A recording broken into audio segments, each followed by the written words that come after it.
Jeff Bezos অফিসে বসে quantum computing নিয়ে বই পড়ছেন, ইলন মাস্ক রকেট আর ফিজিক্স নিয়ে ভিডিও দেখছেন, অপরা হিউম্যান বিহেভিয়ার সম্পর্কে মনোবিজ্ঞানীদের সাক্ষাৎকার নিচ্ছেন। পার্থক্যটা দেখেছেন? আপনি পার্টি করছেন আর তারা প্রস্তুতি নিচ্ছে। এ কারণেই তারা বিলিয়নিয়ার, আর এ কারণেই আপনি স্টারবাক্সে বসে ওয়াইফাই খোঁজেন।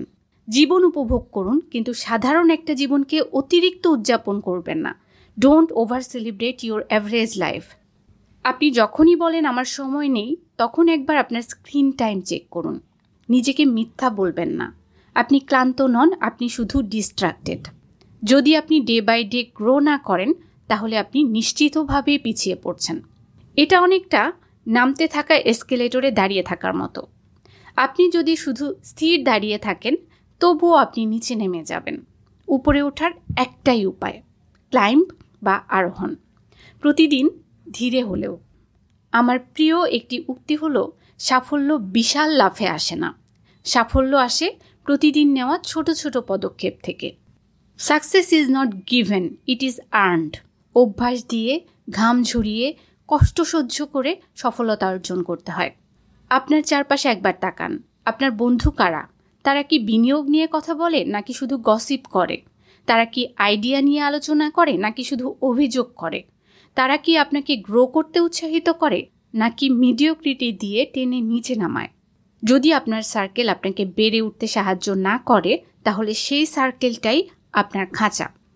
মোটিভেশন অনেকটা শাওয়ারের মতো, এটা প্রতিদিন দরকার হয়, কিন্তু এটা স্থায়ী হয় না। ডিসিপ্লিন হলো মাসলের মতো, এটা সময়ের সাথে সাথে গড়ে ওঠে আর শক্তিশালী হয়। যখনই অলসতা ভর করবে, এই কথাটা মনে করুন, আপনার ভবিষ্যতের আপনি আপনাকে উৎসাহ দিচ্ছে। তাকে নিরাশ করবেন না। একটু হাসুন, প্রক্রিয়াটা উপভোগ করুন, ব্যর্থতাকে নিয়ে মজা করুন, গল্প বলুন, মাঝে মাঝে নাচুন, কিন্তু শেখা বন্ধ করবেন না। আপনি একই সাথে সুখী হতে পারেন, আবার উন্নতির ক্ষুধায় জ্বলতে পারেন। আজ আপনি ফাঁকা হাতে থাকতে পারেন, কিন্তু আপনাকে ব্যস্ত থাকতে হবে। ব্যস্ত হতে হবে আরও ভালো হওয়ার জন্য। কারণ জীবনের সবচেয়ে বিপজ্জনক জিনিস দারিদ্র্য নয়, বরং একই রকম থেকে যাওয়া। তাহলে বলুন, আপনি আপনার সময় দিয়ে কি করতে যাচ্ছেন?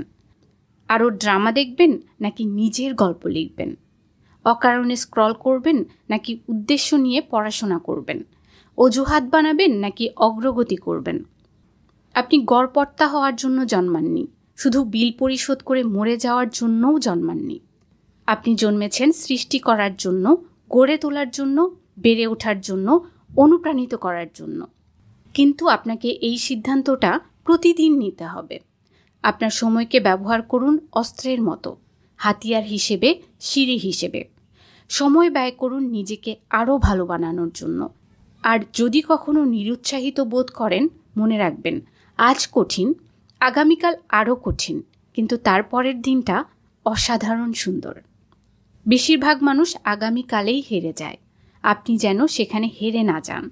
সুন্দর ভবিষ্যতের জন্য বাঁচুন, যেটা আপনার অপেক্ষায় আছে।